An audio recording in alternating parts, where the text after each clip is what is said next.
So every once in a while I get to bring you some gaming news, and I'm a gamer. I love gaming, been doing it since, well, they were created, at least as far as video games were created, and from the Atari systems all the way through the arcades, etc., etc. I was there playing, and I still am today. But right now, with the gaming landscape the way it is, and all the controversy that has been around recently, especially around Activision, Blizzard, and some other companies, it's interesting to note that one of the large AAA production houses is quietly for sale, or is somewhat available. They do have some scandals of their own, but I don't think a big company is going to be the one that scoops them up, and neither does Variety's intelligence platform. Curious? Here we go.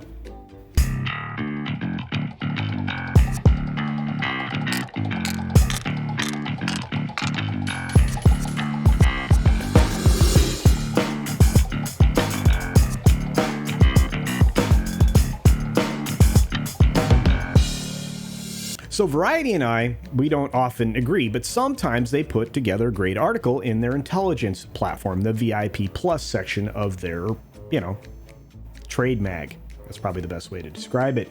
And this article is no exception. Let's take a look at why private equity, not Microsoft, is likely circling Ubisoft. That's right, Ubisoft.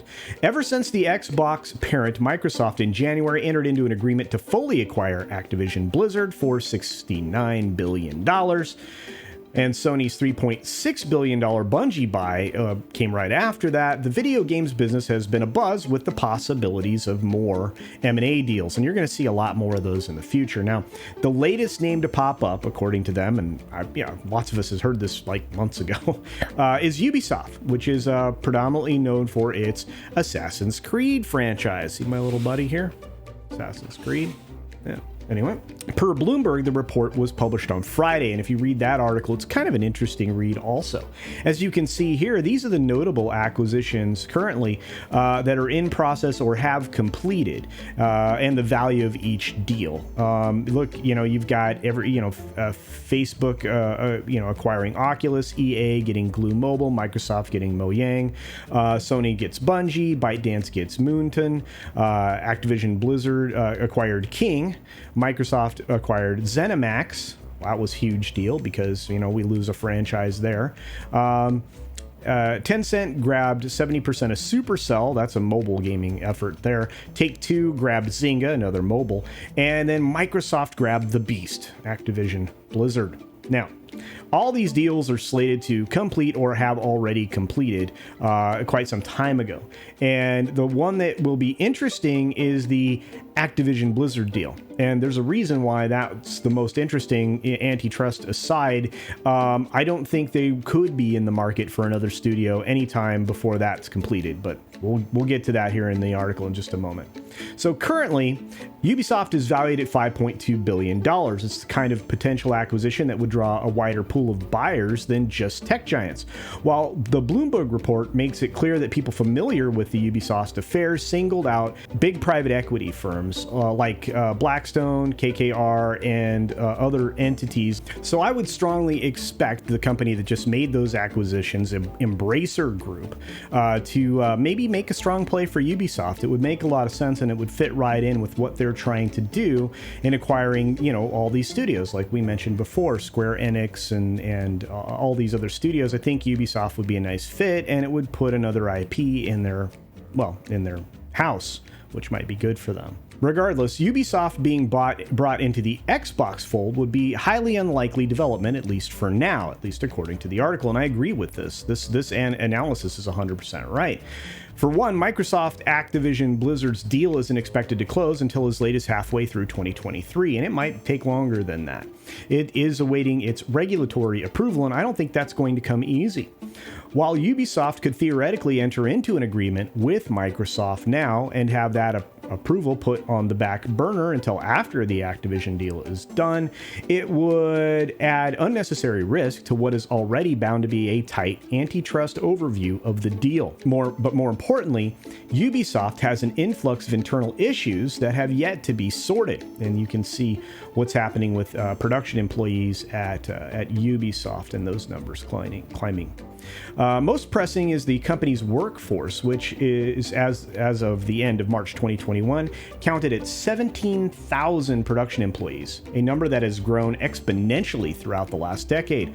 By contrast, Activision Blizzard counts approximately 10K employees across its global operations. In other words, it's bloated. And these companies get that way really fast. I mean, as difficult as it is to work on a AAA title, these companies sometimes are enormous for no reason when a team of 800 people can put together a video game. Or less.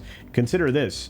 I think the first Elder Scrolls set of games, only maybe 500, 600, 700 employees at most worked on them.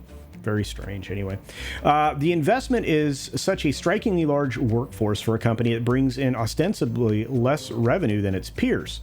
Ubisoft brought in $517 million in gaming revenue versus Activision's nearly $2 billion in Q3 of 2021. And you can see what the quarterly net bookings are here as well, and they've wildly fluctuated around game releases, it seems. With the exception of a very successful holiday quarter in 2020 due to the release of Assassin's Creed Valhalla, which a lot of people loved, Ubisoft has not seen strong upticks in its net bookings throughout the global crisis. Much of this was likely due to the company delaying significant releases it had announced just before the global crisis took a hold of the world. Then in February of this year, planned for DLC for the latest Assassin's Creed game was transitioned into a standalone game to bridge another long gap between major releases in the company's calendar. And again, their production cycle has continued to slow down at every level, and even under previous leadership, right before they were walked out the door, you started to see that as well. While similar issues of misconduct and discrimination throughout Activision Blizzard were a major factor in the Microsoft pouncing on the opportunity to buy the company, Microsoft is also well-established live services by way of Call of Duty Warzone and a host of successful mobile titles from subsidiary King led by Candy Crush, which, like I said. Ubisoft lacks a true live service hit along the lines of Activision Blizzard, or along the lines of what they've achieved, obviously. The company is placing its best on a shooter called X Defiant, which has already undergone significant change in its branding after dropping the Tom Clancy from the game's title. With the company starting the game's factions will instead be derived from non-Clancy IP. It currently has no release date. So, look, this company obviously is ripe for the picking for some tech giant. We'll have to see who actually goes out there in these equity groups and picks them up. My money's on Embracer just because of what they've been doing recently with acquiring all these IPs, including Lara Croft, etc., etc. But hey, what do you think? Do you like the gaming stories? Are they something that works for you?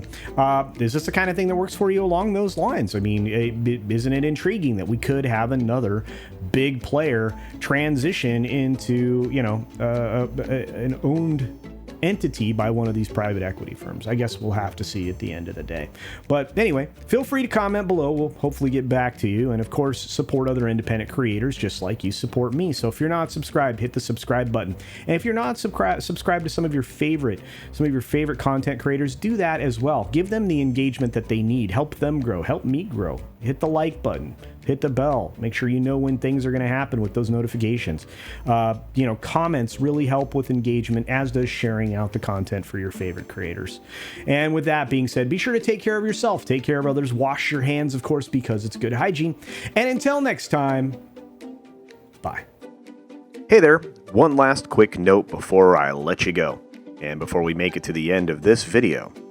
I, CultureCasino, have a brand new Teespring store. That's right, you can now go to Teespring, look up CultureCasino, or use the link in the video below, and pick out some handsome and beautiful CultureCasino merchandise with many different designs and styles and colors, many different items. I was actually surprised at all of the things that you could create, and I have some more designs and items on the way here shortly. But, if you want to support the channel in that way, there is some merch. Otherwise, here comes the ending. Thanks for visiting today. Be sure you're subscribed and hit that for alerts. Yay! Of course, like and Share all of the videos that you can as it helps with the algorithm. Have a great day.